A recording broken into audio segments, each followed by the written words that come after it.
Married growth চ্যানেলে আপনাদের সকলকে স্বাগত। আজকে আপনাদের সামনে নিয়ে এসেছি বাংলা ব্যাকরণের একটি গুরুত্বপূর্ণ পর্ব, সমাস। এর আগে দুটি পর্বে আমি সমাস সম্বন্ধে আলোচনা করেছি। আজকে আলোচনা করব তৎপুরুষ সমাস নিয়ে। এসো তাহলে। আজকে আলোচনা করব তৎপুরুষ সমাস সম্বন্ধে। তৎপুরুষ সমাস কাকে বলবো? যে সমাসে পূর্ব পদে এবং পরপদের সঙ্গে সম্বন্ধযুক্ত বিভক্তি চিহ্ন থাকে এবং সমস্ত পদে পূর্বপদের বিভক্তি চিহ্ন লুপ্ত হইয়া পরপদের অর্থ প্রাধান্য লাভ করে, তাহাকে তৎপুরুষ সমাস বলে। অর্থাৎ কিনা একটা সমাস তৈরি হওয়ার পর সেটা ভাঙলে দেখা যাবে তার পূর্বপদে একটা কারকের বিভক্তি পাওয়া যায়, কিন্তু যখন দুটো পদ এক হয়ে সমস্ত পদ তৈরি হয় তখন সেই বিভক্তিটা থাকে না, সেটা ভাঙলে তবে পাওয়া যায়। এই রকম সমাসকে আমরা বলবো তৎপুরুষ সমাস।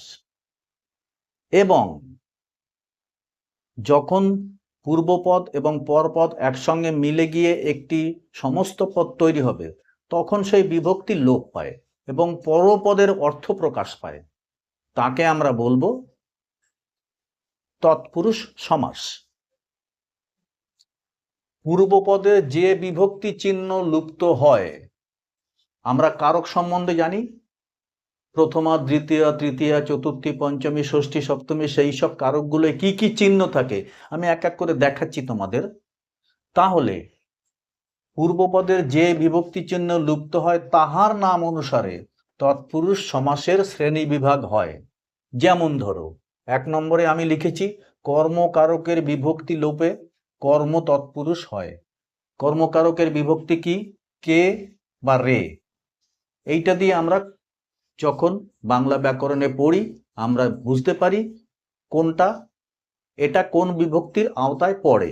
তেমনি যেমন পরলোককে গত, এই কে পরলোকগত, শয্যাকে গত শয্যাগত, শরণকে আগত শরণাগত, কোণেকে দেখা কোণে দেখা।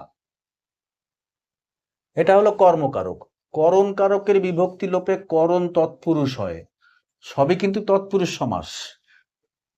করণকারকের বিভক্তি কি? দ্বারা, দিয়ে।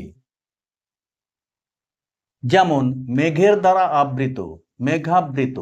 রোগের দ্বারা জীর্ণ, রোগ জীর্ণ। অগ্নির দ্বারা দগ্ধ, অগ্নিদগ্ধ। তৈলের দ্বারা সিক্ত, তৈল সিক্ত। তেমনি করে নিমিত্ত কারকের বিভক্তি যোগে নিমিত্ত তৎপুরুষ হয়। কে, রে, জন্য, এইগুলো হচ্ছে নিমিত্ত কারকের।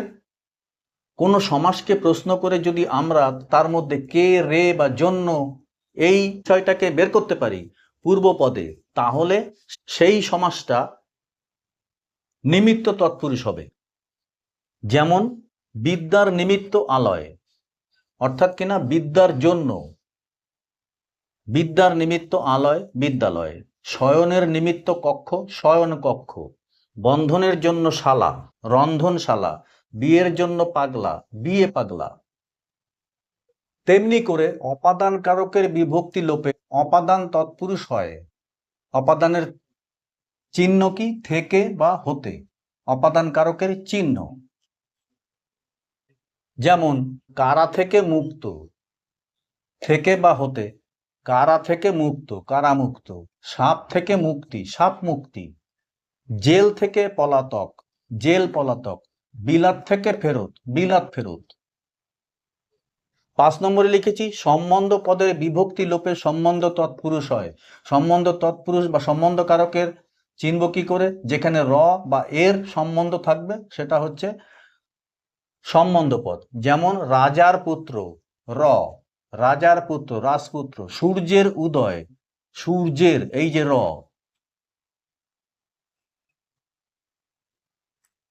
সূর্যোদয়। নদীর তীর, নদী তীর। দেশের বন্ধু, দেশ বন্ধু। তেমনি করে অধিকরণ কারকের বিভক্তি লোপে অধিকরণ তৎপুরুষ হয়। অধিকরণ কারক এ, তে এবং অন্তস্তীয় যেখানে আমরা পাই সেগুলো অধিকরণ কারক। যেমন বন এ বাস, এরকম লিখব, বন এ বাস, বনবাস। পাঠে রত, পাঠ এ রত, পাঠে রত, পাঠরত। পানে আসক্ত, পান এ আসক্ত, পানাসক্ত। এগুলো অধিকরণ কারক। অকালে পক্ক, কথাটা হচ্ছে অকাল, তার সঙ্গে এ বিভক্তি, তারপরে পক্ক, অকাল পক্ক। আজকে তাহলে তৎপুরুষ সমাস সম্বন্ধে তোমাদের সঙ্গে আলোচনা করলাম। এরপরে যদি তোমাদের বুঝতে অসুবিধা হয়, কোনো দ্বিধা করবে না, আমাকে জানাবে যে এইটা কোন সমাসের মধ্যে পড়তে পারে এবং কেন, বিশ্লেষণ করে আমাদের বলেন, আমাদের জানান। আমি সেই বিষয়ের উপরে আলোচনা করে তোমাদের একটা ভিডিও তৈরি করে দেব। আজকে এখানেই শেষ করব। আমার চ্যানেলটিকে একটি লাইক ও সাবস্ক্রাইব করে আমার পাশে থাকবেন। আগামী ভিডিও না আসা পর্যন্ত সবাই ভালো থাকবেন এই আশা করে আজ এখানেই শেষ করব। ধন্যবাদ।